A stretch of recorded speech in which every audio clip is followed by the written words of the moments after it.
просто keyin kesib tashlaymiz. Olsa. Assalomu alaykum. Bugun sizlar bilan ishlik va anshlik qilishni o'rganamiz. Shu jarayonda bir to'la tosh kesish, toshlarni silliqlash, undan keyin shaffof shlif va silliqlangan shliflarni tayyorlaymiz.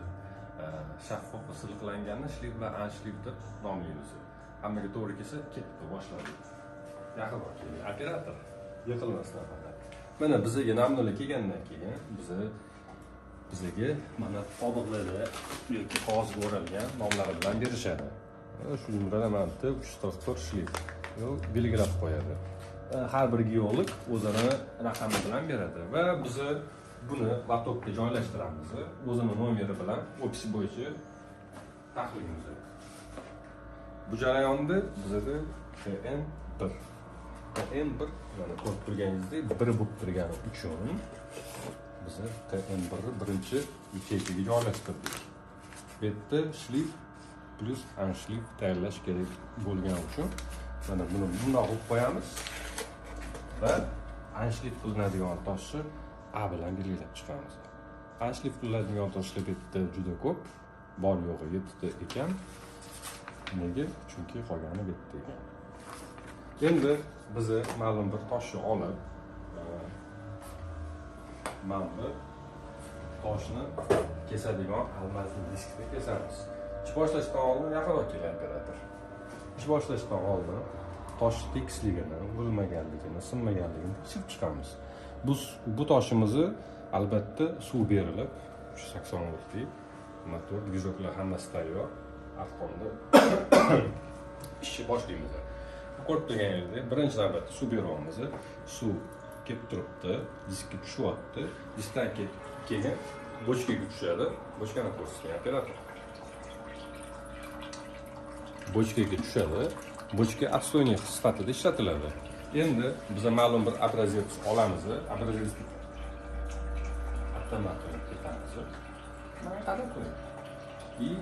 Ishni boshlaymiz. Lekin ish boshlashdan oldin ko'zni himoya qilish uchun ko'z hammaga kerak. Ko'z bo'lmasa ishlash kerak yo'q. Mana yoqamiz. Va toshga ishni boshlaymiz. Yaqinroq keling. O'rtoq operator. Va toshni imkon boricha ingichka kesishga harakat qilamiz.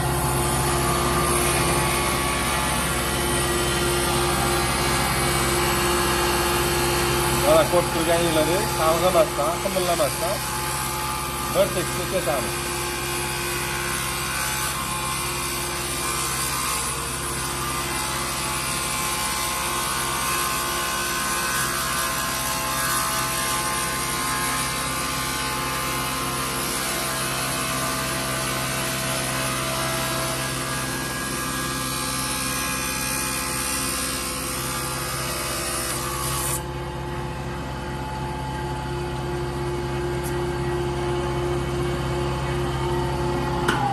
Ko'rishingiz mumkin. Tosh kesilgandan keyin ingichka yupqa qilib kesdik. Biz ishlashimiz uchun juda oson bo'lishi uchun ketdi operator. Lekin kesilgan toshni yana qaytarib joyiga qo'yamiz. Xato bo'lish kerak emas. Har bitta toshning o'zini o'rni, joyi va nomi bor. Boshladik.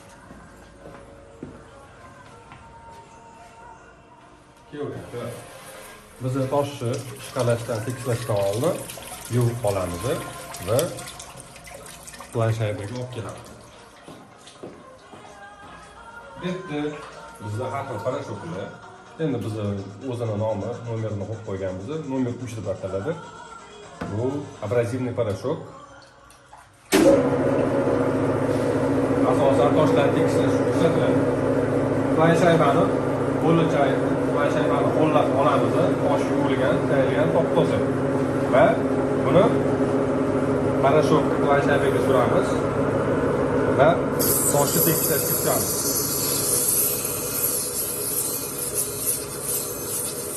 Ko'rib turganingizdek, abrazivniy parashok toshni silliqlashga boshladi. Va yopishib qolib, otilib ketdi. Lekin hech qachon tosh otilgandan keyin planshayaga ishlab turgan paytida qo'linglarni tutmanglar. To'xtagandan keyin albatta olib qaraysizlar. Tosh sinmagan budbudor. toshni yana chayamiz, pishishni boshlaymiz. Davom ettiramiz. Chayib olamiz. Yana parashok, barmoqda ozgina suriladi. Yana tosh tekislashni boshlaymiz. Chap, o'ng. Nima sababdan chapdan o'ngga chiqalaymiz? Bizga planshayimiz bir tekisda yedirilishi kerak. Bir tekisda yedirilmasa, planshayimiz tez ishdan chiqishi boshlaydi va kovaklar hosil bo'ladi. Kovaklar hosil bo'lgandan keyin tosh ishqalanishi notekis bo'ladi va ish jarayon paytida bizga noqulaylik keltiradi. Ko'rib turganingizdek, biz mayda parashok qo'ydik. Bizlarni misol uchun betda ishlaganimizda chang bo'ladi har doim kir bo'lgani uchun bunga ahamiyat bermaysiz. Biz kuniga 50 ta 100 ta ishlik qanchalik qilamiz, o'shanga betda xohlamasak chang va kir bo'lib ketadi. Mana toshimiz tayyor, silliq, tekis. Hech qanaqa chiziqlari yo'q. Hozir bu toshni chayamiz. Chayib o'chiramiz va toshni chayishga olib kelamiz. Toshni chayib olamiz. Mana toshimiz qop-toza bo'ldi, buni o'chiramiz va pechkaga olib kelib qo'yamiz. Pechka qizdirguncha ana ko'rib turganingizdek, bizni bir tayyorlashda butun kelgan zakazni hammasini kesib, oynaga nomerini yozib, mana misol uchun QN7 boya ko'rsatib o'tganimdek QN7 nomeri 7 demak, mana tushadi. Va har bir toshlarni tekislab birgalikda yopishtirib chiqamiz. Endi hozir olishimizga sabab bo'lgani uchun mana bu toshni nomerini qaraymiz. Hozir kesganimizni va oynaga yozamiz. Oynamizni предметный stiklo deyiladi ruschada. Bunga nomerni yozamiz. KS 73 tor va tagiga chuqurligi 118 metr ekan. 118 yozamiz va oynani ham ozgina qizdirib olamiz. Toshimiz qizishni boshladi. Bunda bunimizni kley, lekin kley asosi kanadskiy balzam bo'lib, buni tayyorlash usullari bor. Bu yopishqoq bo'lish uchun buni eritib, bunga spirt, toluol qo'shib qaynatiladi. Hozir qaramiz, baribir tortay, bosma. Nima deyapsiz? Balaroga gapiring. Past gapirmayman. Mana shu hozir pasayib ketdi uchun. Ovozim ichimga tushib ketdi. Operator past gapiryapsiz deyapti. O'shaga balandroq gapirishga harakat qilaman. Hammani eshityaptimi? Eshitayotgan bo'lsangiz like bosib yuboringlar. Kerak shu. Mana kanadskiy balzam, endi bizning tilda kley deyiladi. Kleyni toshga suramiz. Chunki bizning terminga osonroq bo'lishi kerak-ku. Mana tosh qizishni boshlayapti. Tosh qizyapti sekin-sekin. Bizlar buni mana tayyor bo'ldi. Endi oyna ham qizib bo'lgan. Toshni aylantiramiz va oynaga sekin yopishtiramiz. Обязательно bizda pinset bo'lishi kerak. Pinset bizga ishlash uchun juda qulay va osonliklarni olib keladi. Endi bu yerda mana o'zimizning kichkina joyimiz bor. Mana shu yerga toshni qo'yib, oynani suramiz. Sizlarga ko'ryaptimi-yo'qmi? Havolari chiqyapti yonlaridan. Mana bir tekisda yopishdi oynamiz. Bunga qurish uchun ozgina vaqt beramiz. Qurib turadi. Ungacha biz qolgan momentdagi obrazetslarni olib, bu yoqqa taxlab chiqamiz. Adashib ketish yo'q. Bu toshimiz 11, keyingisi 12. Bundan keyingisi 13, 14, 15, ketma-ketligi bo'yicha taxlaymiz. 20 gacha yoki 23 gacha. Endi bizani bu toshlarimiz 23 ta bo'lgani uchun 23 tasini emas, 13 tasini taxlab olamiz. Chunki 10 tasini ko'rib turgan yerga yopishtirib bo'lganimiz bizda. Undan tashqari, mana shu ko'rsatganlarim bu arshivlarning tayyorlanish jarayoni. Mana kattaligi mana shunday bo'ladi, lekin bu hali tayyor emas. Buni hali mayda parashokda ishqalab, abrazivni parashokda ishqalab, maromiga yetkazish kerak. Buni yartillatishdan oldin. Yartillashda ham yartillatish bor. Yartillatishni mana bu mikroskopimiz orqali ko'ramiz. Mikroskop spirt nimaga? Tayyor bo'lgan shlif yoki anshiflarni artib yurish uchun. Chunki kanadskiy balzamni asosan spirt ishqalab yo'q qila oladi. Bunimiz ikkitali palam mikroskopi. Bu yerda shlif va anshif ko'ra olsak bo'ladi. Bu yerdan endi boya aytib o'tganimdek chang bo'ladi. Kunora artsak ham chang bo'lib ketadi. Chunki toshlardan baribir ko'chadan kiradigan chang, toshlar keskanda chiqadigan changlar juda ham ko'p. Endi bizning toshimiz qizyapti. Yo'q, qizyapti. Nimaga termik adabiy bo'lib ketyapti? Toshlarimiz qizyapti. Biz bu toshlar qizishni boshlaguncha mana yerda mana shu zakaz orqali nomerlarni yozib chiqish mumkin. Bizga bugungi kerak bo'ladigan ro'yxat, toshlarning ro'yxati yoki aniqrog'i yoki osonroq qilib beradigan bo'lsa, opis. Nomer 11 TN11.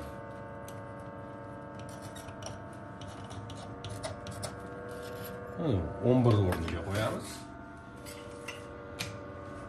Nomer 12 TN12.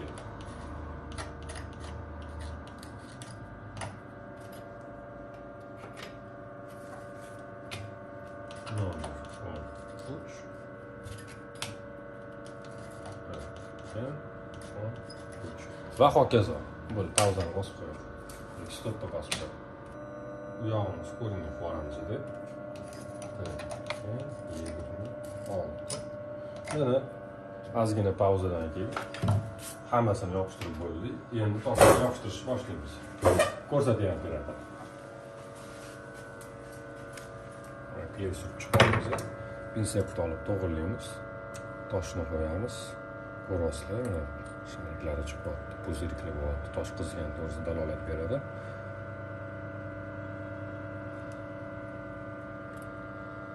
Endi olib buni qotiramiz.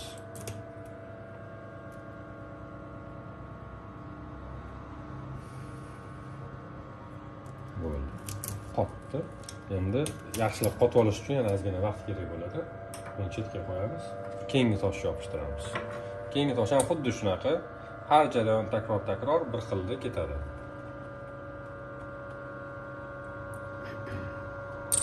Bu toshlarni qattiqligi Mohs shkalasi bo'yicha taxminan 3 dan 5 gacha juda ham qattiq toshlar. Mana bu tosh ko'rinib turibdi sizlarga. Bu taxminan qattiqligi 6 bo'lishi kerak. Chunki kesilishda sal qiyinchiliklar tug'dirdi.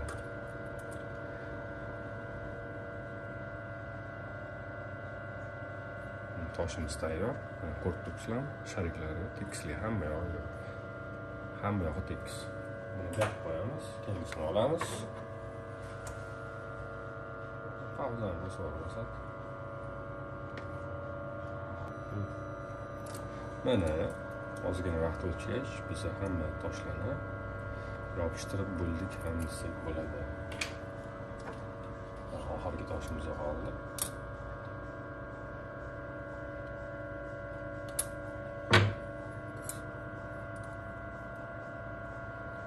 N26 nomer 23 toshimiz tayyor. Bo'ldi, gap qilamiz. Uzli bo'lgan toshlarni esa joy-joyiga vataniga qaytaramiz. O'zini porядковый nomeri bo'yicha yoki taxta raqami bo'yicha taxlab chiqamiz. chunki bularni ushlab ko'rsangiz ham bo'ladi, ushlab ko'rib sezsa ham bo'ladi. Muzlab qo'yganini, muzli bo'lganini, iliganini joy-joyiga qaytaramiz. Mana hali qizigan ekan, hali bor ekan. Biz bo'lsa mana bu toshni ishqalashni boshlaymiz. Ketdik. Stopni bostirdik. 8 sog'liq uchun zarar.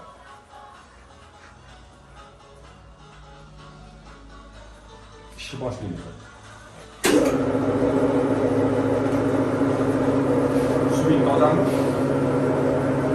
Ben o'sani. Mana ishlash davomida planshalarni bilan tozalaymiz.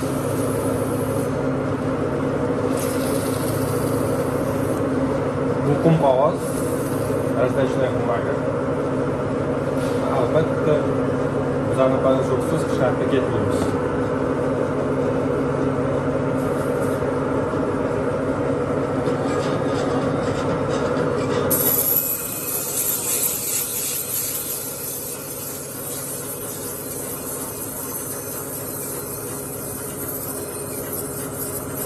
Buni tez-tez chayish kerak. Ko'rganingizda qurishni boshlayapti. Yana parashok suramiz.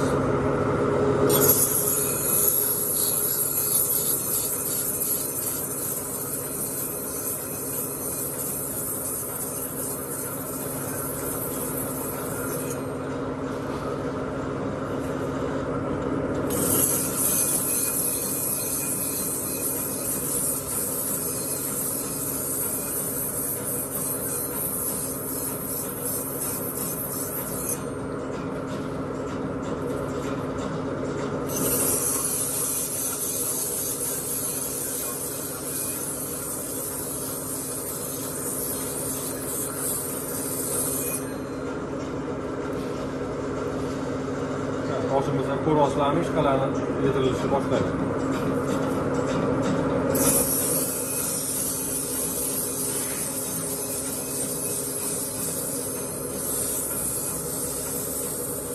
O'rtoq operator yaqin ovozda tosh maydalanishni boshlayapti.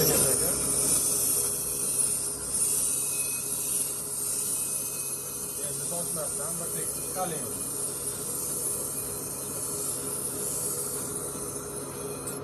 Tosh harobaga yetishni boshladi. Taxminan bu yerda 1,5-2 mm qalinlikda hozir. Buni yuvganimizdan keyin aniqroq bo'ladi. Mana burasida qalinligini ingichkalashdi. Juda ham. Endi buni chayamiz. Va ikkinchi parashokni chiqaramiz.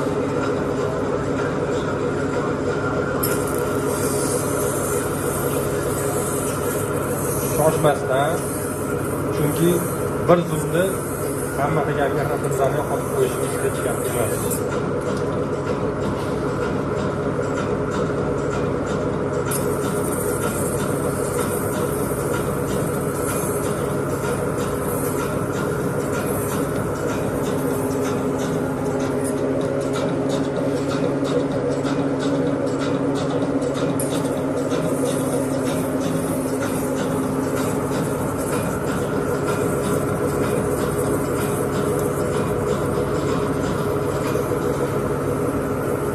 Toshimizning qalinligi 1 mm dan o'sha kichkinalashdi.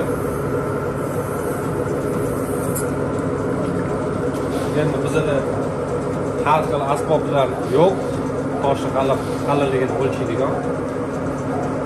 Biz mobilda davomida ishlaganimiz uchun barmoqlarimizdan o'z sezishni boshlaydi.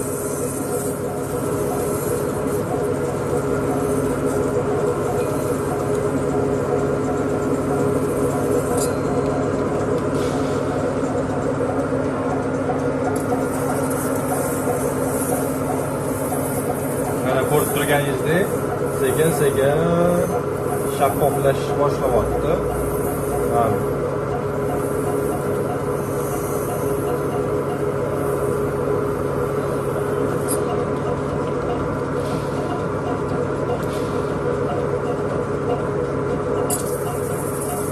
Ko'ryapsizlarmi?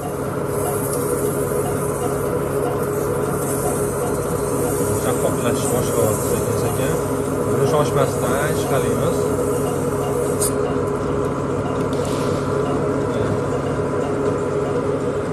Hali bor, maromiga yetmagan. Mana u sekin-sekin tosh yedirilishni boshlayapti. Mana kamayishni boshlayapti. Ko'ryapsizmi? Mana. Bizda taxminan qalinligi 0,3-0,4 mm bo'ldi. Buni barmog'ingizni shunday yurg'izganingizni sezishni boshlaysiz. Ozgina chiqarish kerak. Yupqa sloyni qarashib suramiz va toshni o'z maromiga yetkazamiz. Toshni o'z maromiga yetkazishni bir necha xil usullari bor.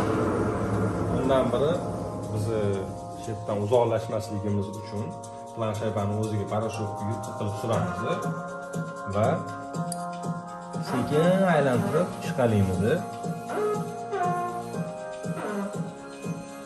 Bo'ldi. Toshimiz tayyor. Ko'rinib turibdimi? Mana. Endi ham mikroskop orqali ko'ramiz.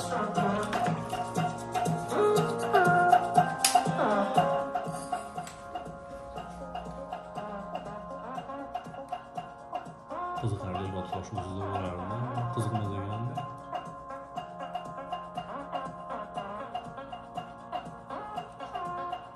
Keling, mikroskop olib keling. Ko'rinadi. Ana, voy gap yo'q sizga. Mana ko'rib turganingizdek, bu toshni tayyorligi to'g'risida gapiradi. Agar biz scratchingni ilib tashlasak, tosh bir tekisda ko'rinadi.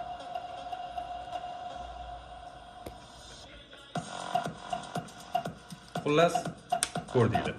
Rasmini qo'yib olamiz. 51-toshga tayyorlab ko'rsataman. Avro. Toshimizni chiqarib bo'lgandan keyin yutib tashlaymiz. Bizga chunki sifat eng birinchi o'rinda. Endi buni borib pechkaga qo'yib qizdirishni boshlaymiz. Yana o'sha pechkamizning issig'ligi 70-80 gradus atrofida. Bundan issig'i mumkin emas. Albatta bizda vычишка bor. Vычишка havo so'rgich, savor tortgich qilib masalamiz. Endi buni qizdirishni boshlaymiz. Sekin suvlari bug'lanib, ispareniya bo'lib, kleyi erishishni boshlaydi. Bunday qilsak ham bo'ladi, tezroq bo'ladi, lekin bizga bunaqa tezlik kerak emas. Betni o'zini erish mamitdan chiqayotgan issiqligi orqali erigani eng ma'qul bo'ladi va bizani ishlashga yoki kleyni yopishtirib покровное stiklo ustiga oyni yopishtirishimiz ma'qul bo'ladi. Erishni kutamiz. Videoni tezlashtirish kerak-da, unaqa payt. Qo'yaveramiz-da.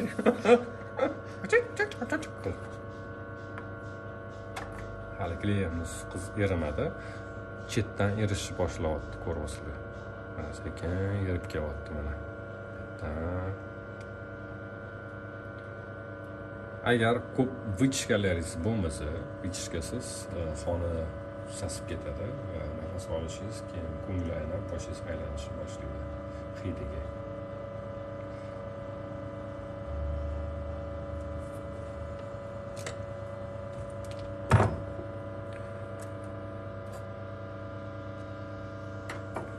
Biz kleyni tez eritib, mana shunaqa qilish uchun mana shunaqa idichka solib qo'yganmiz.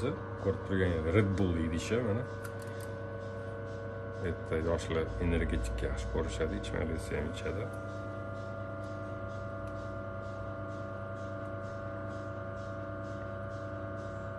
Mana bizning kley oqib tushyapti.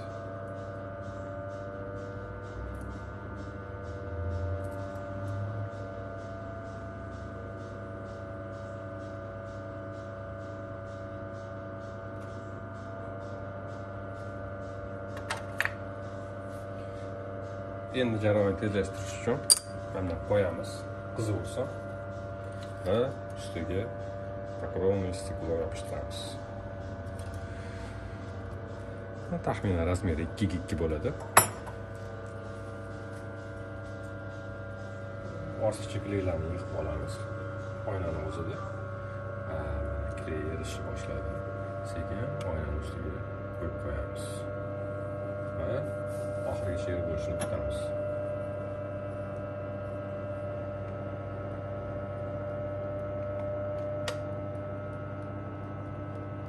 Mana yopishishni boshladi. Endi toshni olib o'zimizning samodelniy desa ham bo'ladi. Bizga qulay bo'lgani uchun ishlatamiz. Bunga qo'yib, ichidagi havolarini va ortiqcha kleyni haydashni boshlaymiz. Mana ko'rib turibsizlar.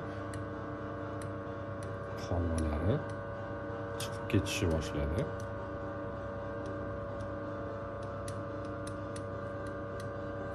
Va shefimiz почти tayyor bo'ldi desa ham bo'ladi.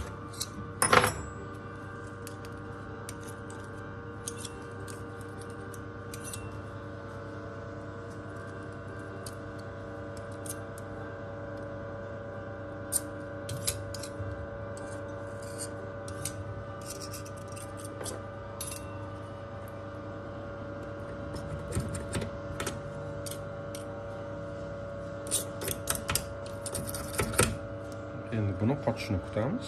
Qotishi tez bo'ladi. Qotib bo'lishi bilan sizlarga yuvib tayyorlab, qanaqa yuvib chayib artishi, kleyni ketkazishni ko'rsatib beraman. Sekin kley qotishni boshladi. Lekin oynani ayrim joylari hali qattiq issiq.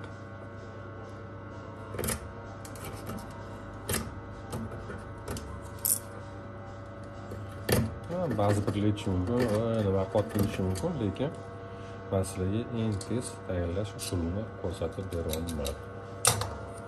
Endi buryapti. Spirt olamiz va lattadan olamiz. Lattaga spirtni suramiz. Oynani artishni boshlaymiz.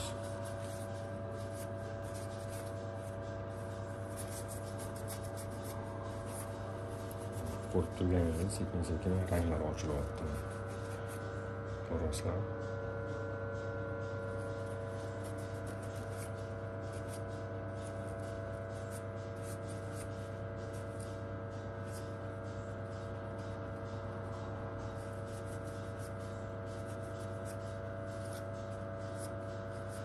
Ana, shlip tayyor.